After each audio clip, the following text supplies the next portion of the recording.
Governor గా పూసపాటి అశోక్ గజపతిరాజు ప్రమాణం చేశారు. బాంబే హైకోర్టు ప్రధాన న్యాయమూర్తి జస్టిస్ అలోక్ అరాధే అశోక్ గజపతిరాజుతో ప్రమాణం చేయించారు. రాజ్ భవన్ బంగ్లా దర్బార్ హాల్లో ఈ కార్యక్రమం ఘనంగా జరిగింది. ఆ రాష్ట్ర ముఖ్యమంత్రి ప్రమోద్ సావంత్, మంత్రివర్గ సభ్యులు, కేంద్ర మంత్రి Rammohan Naidu, AP assembly speaker Ayyanna Patrudu, AP మంత్రులు నారా లోకేష్, సంధ్యారాణి, కొండపల్లి శ్రీనివాస్ తో పాటు పలువురు టీడీపీ ఎంపీలు, ఏపీ టీడీపీ అధ్యక్షుడు పల్లా శ్రీనివాసరావు ఈ కార్యక్రమానికి హాజరై అశోక్ గజపతిరాజుకు అభినందనలు తెలిపారు. గత పాలకులు మద్యం కుంభకోణంలో 4,000 కోట్ల అవినీతి చేసి జైలు పాలయ్యారని మంత్రి బీసీ జనార్దన్ రెడ్డి అన్నారు. పరిపాలన చేతకాని నాయకుడి దగ్గర పనిచేసి ఎంపీ, ఎమ్మెల్యేలు, ఐఏఎస్ అధికారులు కూడా జైలు పాలు కాక తప్పదన్నారు. కోనసీమ జిల్లా రావులపాలెం మండలం గోపాలపురం పొడగట్లపల్లిలో ఎమ్మెల్యే బండారు సత్యానందరావు ఆధ్వర్యంలో జరిగిన సుపరిపాలనలో తొలి అడుగు కార్యక్రమంలో మంత్రి పాల్గొన్నారు. ఇంటింటికి తిరిగి ప్రభుత్వ పథకాలను వివరించారు. అనంతరం గ్రామాల్లో పలు అభివృద్ధి కార్యక్రమాలకు శంకుస్థాపనలు చేశారు. పశ్చిమ గోదావరి జిల్లా ఆకివీడు సిహెచ్సిలో 10 రోజుల్లోగా డయాలసిస్ సెంటర్ను ఎన్టీఆర్ వైద్య సేవలతో అనుసంధానం చేస్తామని deputy speaker Raghuram Krishnamraju, collector Nagarani తెలిపారు. ఈ సందర్భంగా సిహెచ్సిలో ఎక్స్రే యూనిట్, రక్త నిల్వ విభాగాలను ఆయన ప్రారంభించారు. ఆరోగ్యశ్రీ అనుసంధానంతో ఆసుపత్రి 2వ షిఫ్ట్ కూడా పనిచేసేలా చూస్తామన్నారు. కరెంటు సమస్యలు తలెత్తకుండా కొత్త జనరేటర్కి ఏర్పాటు చేశామన్నారు. ఆకివీడులో డబ్లింగ్ లైన్ కారణంగా రైళ్ల రాకపోకలు పెరిగాయని, రైల్వే అండర్ పాస్లు ఏర్పాటు చేసి ప్రమాదాలను నివారిస్తామని రఘురాం కృష్ణంరాజు తెలిపారు. ఒకే ఇంటిలో 7గురికి తల్లికి వందనం పథకం వర్తించడంతో ఆ కుటుంబం ఆనందం వ్యక్తం చేస్తూ అనంతపురం జిల్లా గుంతకల్లులో ఎమ్మెల్యే గుమ్మనూరు జయరాంకు కృతజ్ఞతలు తెలిపారు.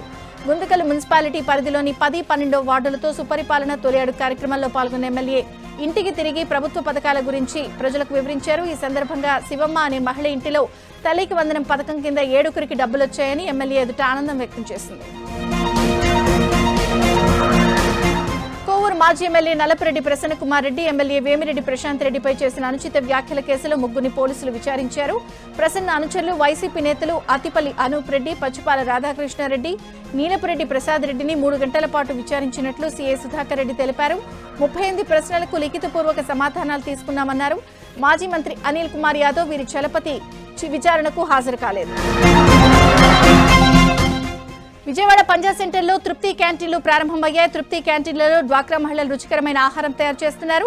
డ్వాక్రా మహిళలను ఎంటర్‌ప్రెన్యూర్స్ గా చేయడమే ప్రభుత్వ లక్ష్యంగా పెట్టుకుంది. P4లో భాగంగా మహిళలచే తృప్తి క్యాంటీన్లు నిర్వహిస్తున్నారు.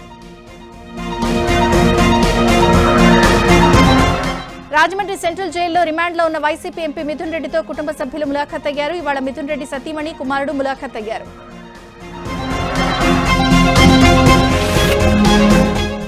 బీజేపీలో సామాజిక న్యాయం లేదన్నారు మంత్రి పొన్నం ప్రభాకర్. కిషన్ రెడ్డికి బీసీలపై ప్రేమ ఉంటే కేంద్ర మంత్రి పదవికి రాజీనామా చేసి బీసీ ఎంపీలకు ఇవ్వాలని డిమాండ్ చేశారు. సామాజిక న్యాయానికి కాంగ్రెస్ ఛాంపియన్ అని ఆయన తెలిపారు. జ్ఞానం లేని వారు చేసే వ్యాఖ్యలను పట్టించుకోవాల్సిన అవసరం లేదన్నారు. మరి చెన్నారెడ్డి మానవ వనరుల అభివృద్ధి సంస్థలు ఇవాళ గవర్నింగ్ బాడీ సమావేశం జరిగింది. సమావేశానికి డిప్యూటీ సీఎం పాటి విక్రమార్క, మంత్రులు కోమటిరెడ్డి వెంకటరెడ్డి, దుద్దిళ్ల శ్రీధర్ బాబు, పలువురు ఉన్నతాధికారులు పాల్గొన్నారు. ఎంసీఆర్డీని దేశంలోని అత్యుత్తమ శిక్షణ సంస్థగా అభివృద్ధి చేయాలన్నది ప్రభుత్వ లక్ష్యమని భట్టి విక్రమార్క అన్నారు. సంస్థ స్వయం సమృద్ధి సాధించేందుకు, ఆర్థికంగా అభివృద్ధి చెందేందుకు చర్యలు తీసుకోవాలని సూచించారు. ప్రపంచ యవనికపై తెలంగాణ బ్రాండ్ను విశ్వవ్యాప్తం చేస్తున్న Hyderabad emerging legal tech hub గా మారుతోందని మంత్రి శ్రీధర్ బాబు అన్నారు.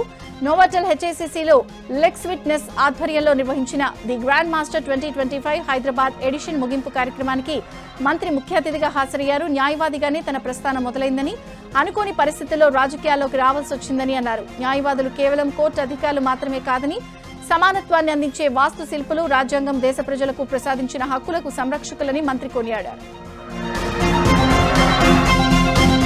కుటుంబ సభ్యుల ఫోన్లు ట్యాపింగ్ చేయించి అధికార దుర్వినియోగం చేసిన నేత కేటీఆర్ అని కాంగ్రెస్ ఎంపీ చామల కిరణ్ కుమార్ రెడ్డి మండిపడ్డారు.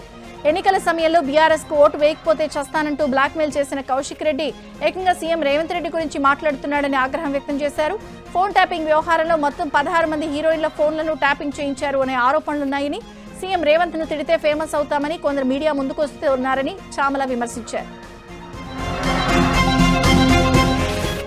జాగృతి కార్యకర్తల సమావేశంలో ఎమ్మెల్సీ కవిత కీలక వ్యాఖ్యలు చేశారు. తెలంగాణ ఉద్యమ సమయంలో తెలంగాణ యాసకు వ్యతిరేకంగా మాట్లాడిన సినిమాలను అడ్డుకున్న చరిత్ర జాగృతిదే అని గుర్తు చేసుకున్నారు. గతంలో ఆంధ్ర సినిమాలను అడ్డుకున్నట్లు కవిత తెలిపారు.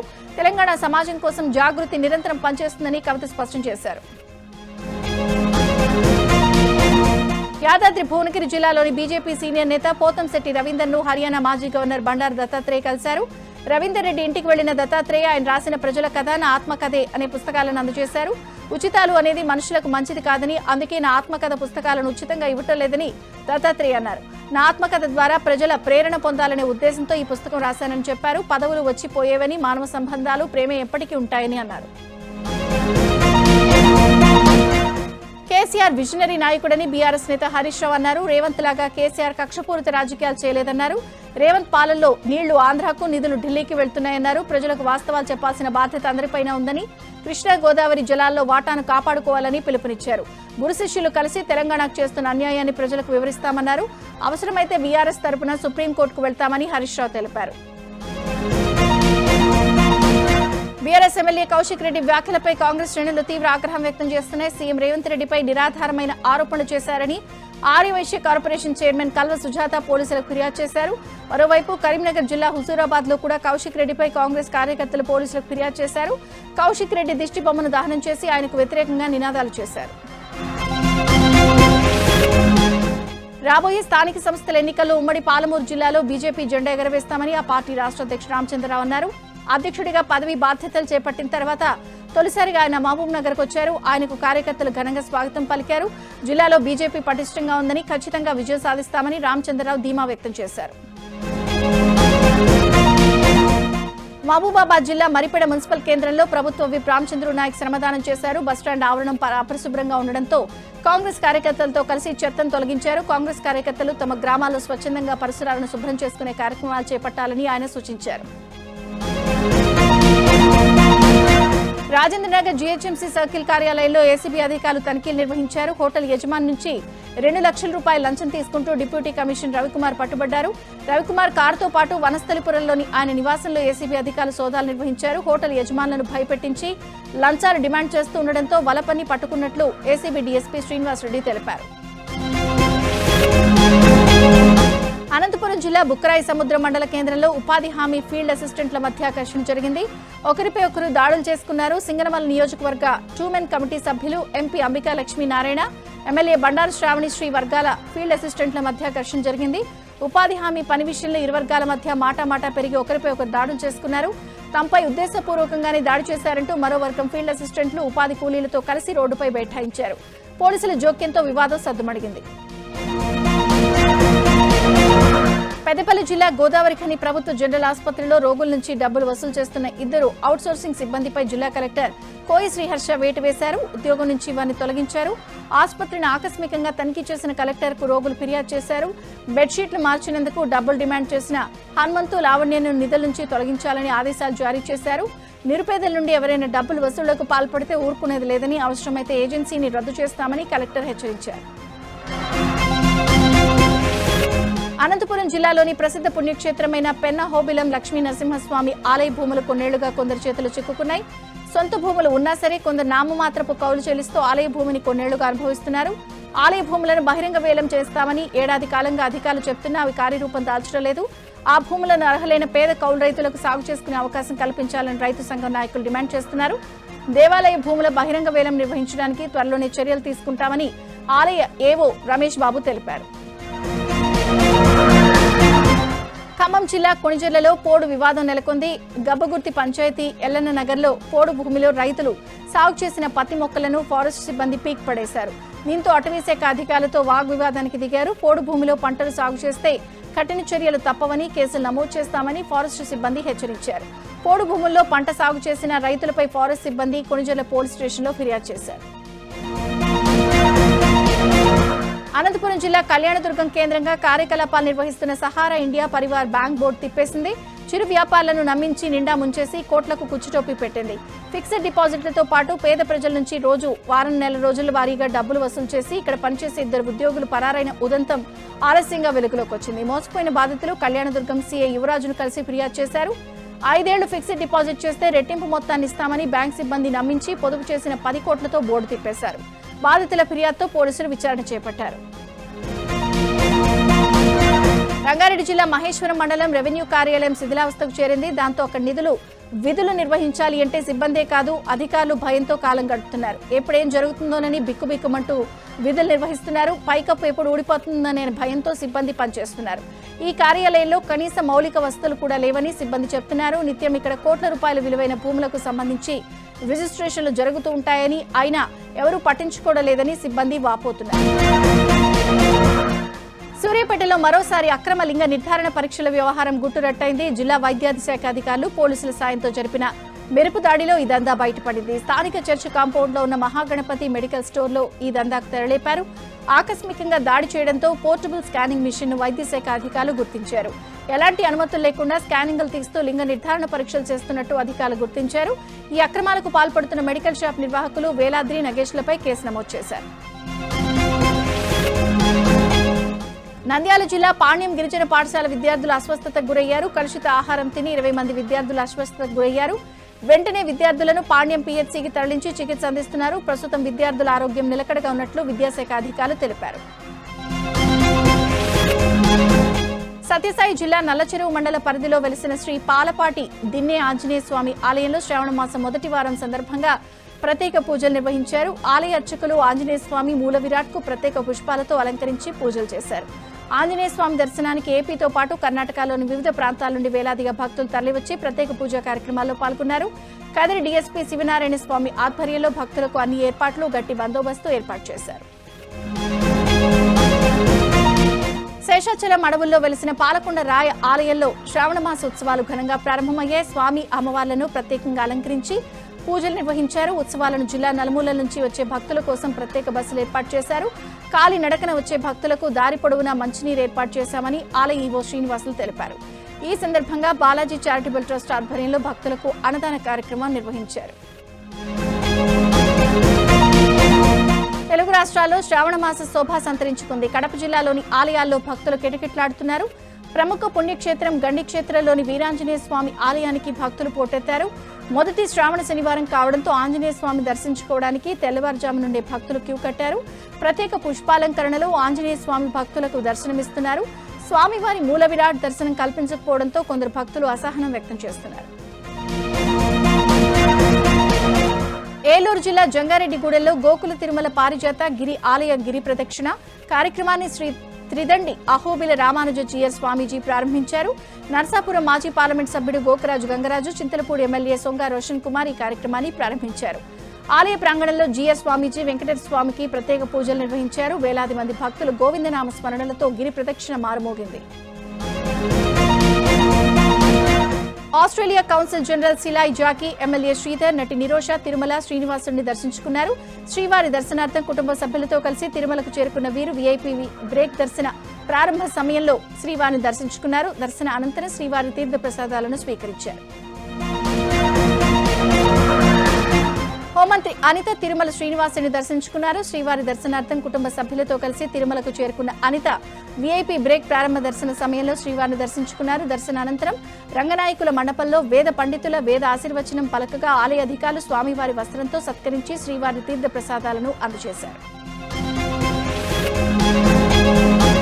జోగులాంబ గద్వాల జిల్లా ఆసుపత్రిలో రోగులకు అరుదైన చికిత్స చేశారు. జిల్లా ఆసుపత్రి వైద్యులు 20 ఏళ్లుగా కడుపు నొప్పితో బాధపడుతున్న మహిళకు హెర్నియా ఆపరేషన్ చేశారు. ముడుచుకుపోయిన పేగులను విడదీసి ఆపరేషన్ చేశారు. దీంతో మహిళ ఇప్పుడు ఆరోగ్యంగా ఉందని డాక్టర్లు తెలిపారు. అలాగే ఉమ్మనీరు ఎక్కువగా ఉన్న గర్భిణికి సైతం డెలివరీ చేసి క్రిటికల్ కండిషన్లో ఉన్న మహిళకు విజయవంతంగా ఆపరేషన్ చేశారు. ఎంతటి క్రిటికల్ పొజిషన్లో అయినా గద్వాల్లో వైద్యం చేసేందుకు వైద్యులు సిద్ధంగా ఉన్నారని డాక్టర్లు తెలిపారు. తెలంగాణలో ఇవాళ భారీ నుంచి అతి భారీ వర్షాలు కురుస్తాయని హైదరాబాద్ వాతావరణ కేంద్రం ప్రకటించింది. ఆదిలాబాద్, కుమరం భీం, ఆసిఫాబాద్ జిల్లాలో భారీ నుంచి అతి భారీ వర్షాలు కురిసే అవకాశం ఉన్నందున ఆ 2 జిల్లాలకు ఆరెంజ్ హెచ్చరికలు జారీ చేసింది. నిర్మల్, నిజామాబాద్, జగిత్యాల, మంచిర్యాల, పెద్దపల్లి, జయశంకర్ భూపాలపల్లి, ములుగు జిల్లాలో భారీ వర్షాలు కురిసే అవకాశం ఉందని తెలిపింది. ఈ జిల్లాలకు ఎల్లో హెచ్చరికలు జారీ చేసింది. గంటకు 30 నుంచి 40 కిలోమీటర్ల వేగంతో ఈదురుగాలులు వీచే అవకాశం ఉన్నట్టు తెలిపింది. పోలవరం వద్ద గోదావరి వరద అంతకంతకు పెరుగుతోంది. పోలవరం, పట్టిసీమ గ్రామాల మధ్య గోదావరి ఉధృతంగా ప్రవహిస్తోంది. పోలవరం ప్రాజెక్టు స్పిల్వే ఎగువన 29.950 మీటర్లు, దిగువన 19.750 మీటర్లు నీటి మట్టం నమోదైంది. స్పిల్వే 48 రేడియల్ గేట్ల ద్వారా 4 లక్షల క్యూసెక్కులకు పైగా వరద నీరు దిగువకు విడుదలవుతోంది. ఉమ్మడి ఉమ్మడి వరంగల్ జిల్లా వ్యాప్తంగా ఎడతెరిపి లేకుండా వర్షాలు కురుస్తున్నాయి. భూపాలపల్లి, ములుగు, మహబూబాబాద్, వరంగల్, హన్మకొండ, జనగామ జిల్లాల్లో వాగులు వంకలు పొంగి ప్రవహిస్తున్నాయి. పాకాల, రామప్ప, లక్నవరం చెరువులు నిండుకుండం తలపిస్తున్నాయి. బయ్యారం పెద్ద చెరువు, గోవిందరావుపేట మండలంలోని గుండ్లవాగు ప్రాజెక్టు అలుగు పారుతున్నాయి. తూర్పుగోదావరి జిల్లా గోపాలపురంలో గాలివాన బీభత్సం సృష్టించింది. భారీ వర్షం, ఈదురుగాలులకు వేళ్లచింతలగూడెంలో ఇళ్లు దెబ్బతిన్నాయి. పలు ఇళ్ల పైకప్పులు ఎగిరిపోయాయి. పలు ప్రాంతాల్లో చెట్టు, విద్యుత్ స్తంభాలు నెలకొరిగాయి. దీంతో విద్యుత్ సరఫరా నిలిచిపోయింది. ఏపీ డీజీపీ ఎదుట పలువురు మావోయిస్టులు లొంగిపోయారు. మావోయిస్టుల నుంచి భారీగా ఆయుధ సామాగ్రిని పోలీసులు స్వాధీనం చేసుకున్నారు. AK-47 హ్యాండ్ గ్రెనేడ్లు, ఇతర ఆయుధాలు స్వాధీనం చేసుకున్న వాటిలో ఉన్నాయని డీజీపీ తెలిపారు. లొంగిపోయిన వారిలో కృష్ణా జిల్లాకు చెందిన అరుణ అలియాస్ విమల, విజయవాడకు చెందిన రామకృష్ణ అలియాస్ కమలేష్ ఉన్నారు. కాగా అరుణ డిప్యూటీ కమాండర్ ఆఫ్ మావోయిస్టుగా ఉన్నారు. కర్నూలు జిల్లా సిరాలదొడ్డి గ్రామంలోని ఆంజనేయ స్వామి ఆలయంలో చోరీ జరిగింది. ఆలయ హుండీ పగలగొట్టిన గుర్తు తెలియని దొంగ నగదు ఆభరణాలను ఎత్తికెళ్లాడు. చోరీ దృశ్యాలు సీసీ కెమెరాలో రికార్డయ్యాయి. స్థానికుల సమాచారంతో ఎమిగినూరు రూరల్ పోలీసులు నిందితుడి కోసం గాలిస్తున్నారు. ఆదిలాబాద్ జిల్లాలో SBI ATMలో చోరీ జరిగింది. రామ్నగర్ కాలనీలో ఉన్న SBI ATMలోకి చొరబడిన దుండగులు సీసీ కెమెరాలకు బ్లాక్ స్ప్రే కొట్టారు. అనంతరం గ్యాస్ కట్టర్తో మెషిన్ కట్ చేసి డబ్బులు ఎత్తుకెళ్లారు. సమాచారం అందుకున్న పోలీసులు ఘటనా స్థలానికి చేరుకుని బ్యాంక్ అధికారులకు విషయం తెలియజేశారు. అందులో నగదు ఎంత ఉందన్న విషయం తెలియాల్సింది. కాగా చోరీకి గురైన ATMను DSP జీవన్ రెడ్డి, CIలు స్వామి, సునీల్ కుమార్ పరిశీలించారు. క్రూజ్ టీంతో ఆధారాలు సేకరిస్తున్నారు. బైక్ చోరీలకు పాల్పడుతున్న ముఠాను మియాపూర్ పోలీసులు అరెస్ట్ చేశారు. 5 నిందితులను అదుపులోకి తీసుకోగా 2 నిందితులు పరారీలో ఉన్నారని మియాపూర్ ACP శ్రీనివాస్ తెలిపారు. నిందితుల నుంచి 17 బైక్లను స్వాధీనం చేసుకున్నట్లు చెప్పారు. ఏలూరు జిల్లా కైకలూరు మండలం వరాహపట్నం ప్రధాన సెంటర్లో రోడ్డు అడుగు భాగం నుంచి శనివారం ఉదయం పేలుడు సంభవించింది. దాంతో స్థానికులు భయభ్రాంతులకు గురయ్యారు. పేలుడు ధాటికి పక్కనే ఉన్న 3 యువకులకు స్వల్పంగా గాయాలయ్యాయి. భారీ శబ్దం రావడంతో వాహనదారులు, గ్రామస్తులు భయాందోళన చెందారు. కైకలూరు పోలీసులు సంఘటనా స్థలానికి చేరుకుని పేలుడు గల కారణాలపై దర్యాప్తు చేస్తున్నారు. తెలంగాణ గ్లోబల్ అసోసియేషన్ అమెరికాలో మరో ముందడుగు వేసింది. న్యూజెర్సీ, న్యూయార్క్ రాష్ట్రాల్లో GTA చాప్టర్లను అంగరంగ వైభవంగా ప్రారంభించింది. ఈ కార్యక్రమానికి ముఖ్య అతిథిగా పార్సిపన్సీ మేయర్ జేమ్స్ R. బార్బియో హాజరయ్యారు. GTA 43 దేశాలకు విస్తరించింది. దీనిలో భాగం అవడం గౌరవంగా ఉందని న్యూజెర్సీ, న్యూయార్క్ చాప్టర్ ప్రెసిడెంట్గా ఎన్నికైన శ్రీనివాస్ రెడ్డి అన్నారు. ప్రపంచవ్యాప్తంగా వీటి కార్యకలాపాలు విస్తరించేందుకు కృషి చేస్తానని తెలిపారు. ప్రతి ఒక్క తెలంగాణ NRI తమ సొంత గ్రామానికి కనెక్ట్ చేసే విధంగా GTA కృషి చేస్తుందని GTA founder, India chairman Alumula Malla Reddy అన్నారు. ప్రధాని మోదీ మాల్దీవుల పర్యటన కొనసాగుతోంది. పర్యటనలో భాగంగా ఇవాళ ప్రధాని మాల్దీవులకు చెందిన పలువురు ముఖ్య నేతలను కలుసుకున్నారు. మాల్దీవుల మాజీ president, vice president, speaker of parliament తో భేటీ అయ్యారు. ఇరు దేశాలకు చెందిన పలువురు అంశాలపై చర్చించారు. కాగా 2 రోజుల పర్యటనలో భాగంగా మాల్దీవులకు వెళ్లిన ప్రధానికి ఘన స్వాగతం లభించింది. మోదీకి మాల్దీవుల అధ్యక్షుడు మహమ్మద్ మయూద్ని, విదేశాంగ, రక్షణ, ఆర్థిక, హోంశాఖ మంత్రులు విమానాశ్రయానికి వచ్చి స్వాగతం పలికారు. మాల్దీవులకు 4,850 కోట్ల రుణ సాయం చేస్తున్నట్లు ప్రధాని మోదీ ప్రకటించారు. మాల్దీవులకు భారత్ నమ్మకమైన మిత్రుడని మోదీ తెలిపారు. ఇవాళ దేశవ్యాప్తంగా కార్గిల్ విజయ్ దివస్ ను జరుపుకున్నారు. కార్గిల్ విజయ్ దివస్ సందర్భంగా రక్షణ శాఖ మంత్రి రాజ్నాథ్ సింగ్ సహా పలువురు ప్రముఖులు అమరవీరులకు నివాళులర్పించారు. మాల్దీవుల పర్యటనలో ఉన్న ప్రధాని కార్గిల్ అమరవీరులకు నివాళులర్పిస్తూ ట్వీట్ చేశారు. కార్గిల్ అమరవీరులు దేశ సేవకు తమ జీవితాలను అంకితం చేశారని కొనియాడారు. అటు సైనికుల జీవితాలు చిరస్మరణీయమని రాజ్నాథ్ సింగ్ కొనియాడారు. కార్గిల్ అమరవీరుల త్యాగాల గుర్తుగా జరుపుకుంటున్న విజయ్ దివస్ సందర్భంగా రక్షణ దళాధిపతులు అమరవీరులకు నివాళులర్పించారు. దేశవ్యాప్తంగా ప్రముఖులు, ప్రజలు కార్గిల్ వీరుల త్యాగాలను గుర్తు చేసుకుంటూ కార్గిల్ వీరులను స్మరించుకున్నారు.